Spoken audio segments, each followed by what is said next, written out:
Chapitre 37. Il me serait impossible de peindre la succession des sentiments qui agitèrent le professeur Lidenbrock. La stupéfaction, l'incrédulité, et enfin la colère.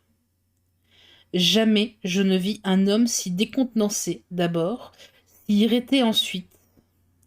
Les fatigues de la traversée, les dangers courus, tout était à recommencer. Nous avions reculé au lieu de marcher en avant.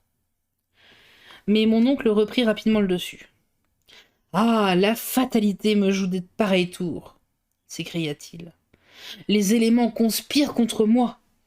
L'air, le feu, l'eau combinent leurs efforts pour s'opposer à mon passage. Eh bien, l'on saura ce que peut ma volonté.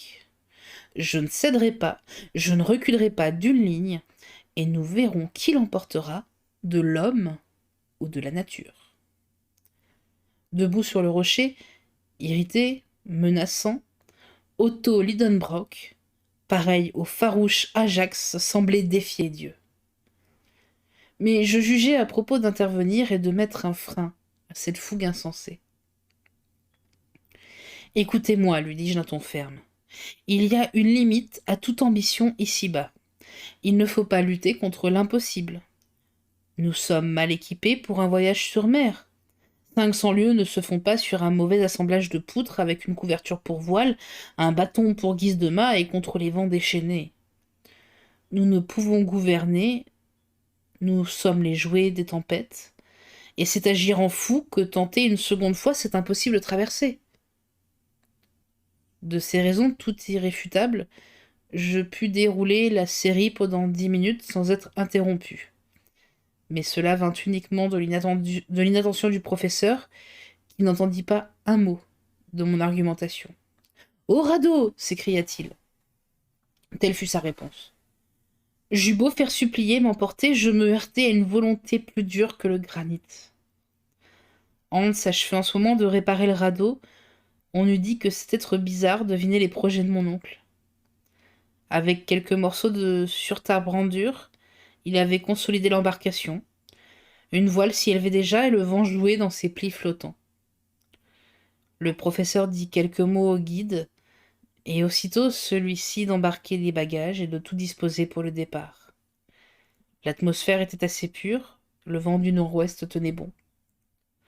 Que pouvais-je faire? Résister seul contre deux? Impossible. Si encore Hans se fût joint à moi. Mais non!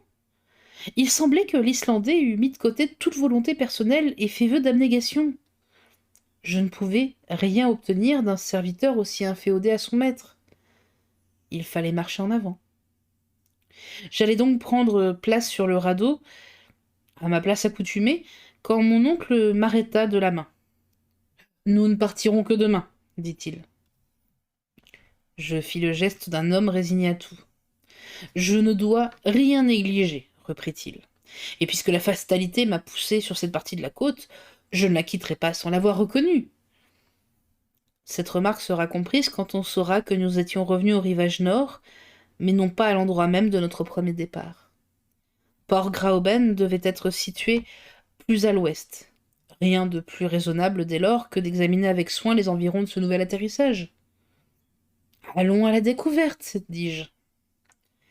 Et laissé Hans à ses occupations, nous voilà partis. L'espace compris entre les relais de la mer et le pied des contreforts était fort large. On pouvait marcher une demi-heure avant d'arriver à la paroi des rochers. Nos pieds écrasaient d'innombrables coquillages de toutes formes et de toutes grandeurs où vécurent les animaux des premières époques. J'apercevais aussi d'énormes carapaces dont le diamètre dépassait souvent 15 pieds. Elles avaient appartenu à ces gigantesques glyptodons de la période Pliocène dont la tortue moderne n'ont plus qu'une petite réduction. En outre, le sol était semé d'une grande quantité de débris pierreux, sorte de galets arrondis par la lame et rongés en lignes successives.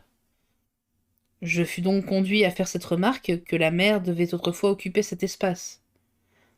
Sur les rocs éparses et maintenant hors de ses atteintes, les flots avaient laissé des traces évidentes de leur passage. Ceci pouvait expliquer jusqu'à un certain point l'existence de cet océan, à 40 lieues au-dessous de la surface du globe. Mais Suivant moi, cette masse d'eau devait se perdre peu à peu dans les entrailles de la Terre, et elle provenait évidemment des eaux de l'océan qui se firent jour à travers quelques fissures. Cependant, il fallait admettre que cette fissure était actuellement bouchée, car toute cette caverne, au mieux, cet immense réservoir, se fut rempli dans un temps assez court. Peut-être même cette eau, ayant eu à lutter contre des feux souterrains, s'était vaporisée en partie. De là l'explication des nuages suspendus sur notre tête et le dégagement de cette électricité qui créait des tempêtes à l'intérieur d'un massif terrestre. Grâce à cette théorie des phénomènes dont nous avions été témoins me paraissait satisfaisante. Car pour grandes que soient les merveilles de la nature, elles sont toujours explicables par les raisons physiques. Nous marchions donc sur une sorte de terrain sédimentaire, formé par les eaux, comme tous les terrains de cette période, si largement distribués à la surface du globe. Le professeur examinait attentivement chaque interstice de roche. Qu'une ouverture quelconque existât, il devenait important pour lui d'en faire sonder la profondeur.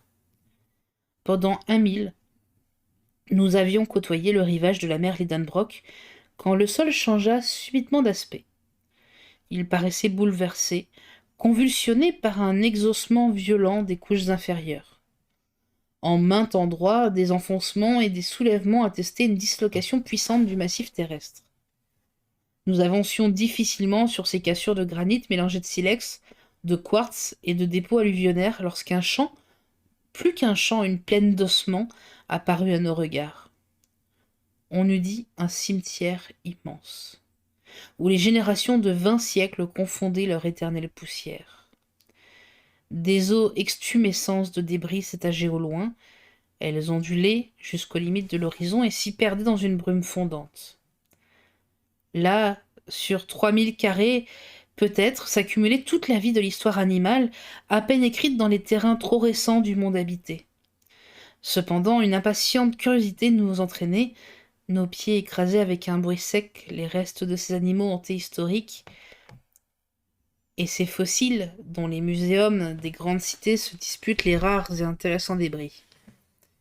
L'existence de 1000 cuviers n'aurait pas suffi à recomposer les squelettes des êtres organiques couchés dans ce magnifique ossuaire. J'étais stupéfait. Mon oncle avait soulevé ses grands bras vers l'épaisse voûte qui nous servait de ciel. La bouche ouverte démesurément, ses yeux fulgurants sous la lentille de ses lunettes, sa tête remuant de haut en bas, de gauche à droite, toute sa posture enfin dénotait un étonnement sans bornes.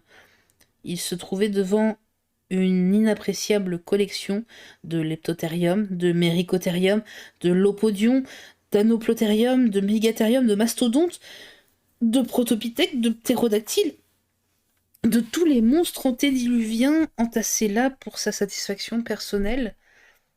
Qu'on se figure une bibliothèque, un bibliomane passionné, transporté tout à coup dans cette fameuse bibliothèque d'Alexandrie, brûlée par Omar, et qu'un miracle aurait fait renaître de ses cendres, tel était mon oncle, le professeur Lidenbrock. Mais ce fut un bien autre émerveillement quand, courant à travers cette poussière volcanique, il saisit un crâne dénudé et s'écria d'une voix frémissante. « Axel, Axel, une tête humaine !» « Une tête humaine ? Mon oncle ?» répondis-je non moins stupéfait. « Oui, neveu. Ah, monsieur Milne Edwards, ah, monsieur Quatrefages, que n'êtes-vous là où je suis, moi, Otto Lidenbrock ?»